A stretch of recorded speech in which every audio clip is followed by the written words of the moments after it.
అధ్యక్ష వారికి నేను ఈ విధంగా మీరు అందరికీ మరి అవకాశం ఇస్తే సమయం సరిపోదు సార్. నేను గౌరవ ప్రతిపక్ష సభ్యులను కూడా కోరుతా ఉన్నాను. గవర్నర్ ప్రసంగాన్పై ధన్యవాద తీర్మానం విషయంలో స్పష్టంగా మీరు చెప్పే అనేక అంశాల విషయంలో 50 సంవత్సరాల చరిత్ర గురించి కానీ చెప్పండి. మీరు 10 సంవత్సరాల కాలం పాటు, నేను దాంట్లో 5 సంవత్సరాలు ఉన్నాను, అదే చెప్తూ వచ్చారు. ప్రజలు అందరూ కూడా వింటూ వచ్చారు. ఆఖరుకు తీర్పు ఏ విధంగా ఇచ్చారో ఇప్పటికైనా మీరు దయచేసి రియలైజ్ కావాలని కోరుతా ఉన్నారు. ఇందిరమ్మ రాజ్యం రావాలే. పెద్దలు కేటీఆర్ గారు చెప్పారు ఇందిరమ్మ రాజ్యం అంటే ఏ విధంగా ఉంటుందని. సరే, ప్రజలందరికీ తెలిసి ఈరోజు అందరూ కూడా చదువుకున్నవారు, అందరూ కూడా అవగాహన ఉన్న వ్యక్తులు.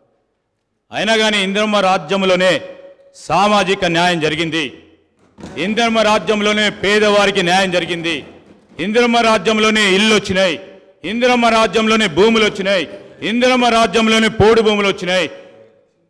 ఈరోజు ఆ విధమైన మరొక్కసారి ప్రభుత్వం రావాలనే ఆలోచనతోనే తీర్పిచ్చారు కనుక ఆ క్రమంలో కొత్త ప్రభుత్వం ఏర్పాటైన తర్వాత మీరు ఏదైనా మీ ఆలోచనలు ఇస్తే తప్పకుండా మేము ఒక కన్స్ట్రక్టివ్ క్రిటిసిజం చేయండి. We will try to accept it. కానీ పదే మళ్ళా 50 సంవత్సరాలకు అంతపూర్వకం పెద్దలు హరీష్ రావు గారు చెప్పారు మేం చేయబట్టి కాంగ్రెస్ పార్టీ అధికారంలోకి వచ్చిందని. మేము 91 మంది ఉన్నాము, 95 మేము ఉన్నాము, మీరు ఉన్నది ఎంతమంది? దాని తర్వాత ఎన్ని సీట్లు మీరు నిలబడ్డారు, ఎంతమంది గెలిచారు? దాని తదుపరి జరిగిన 2000 ఎన్నికల్లో ఎంతమంది మీరు నిలబడ్డారు, ఎంతమంది గెలిచారు? ఇవన్నీ కూడా బేరీజ్ చేసుకోవడానికి మరొకసారి ఒక చర్చ పెట్టండి అధ్యక్ష.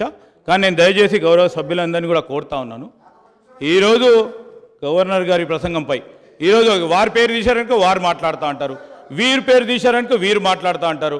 దయచేసి నేను గౌరవ శాసనసభాపతి గారిని కోరుతా ఉన్నాను, ధన్యవాద తీర్మానంపై గౌరవ సభ్యులు మాట్లాడితే సభ అర్థవంతంగా ముందుకు సాగే విధంగా మీరందరూ కూడా సహకరించాలని కోరుతా ఉన్నాను.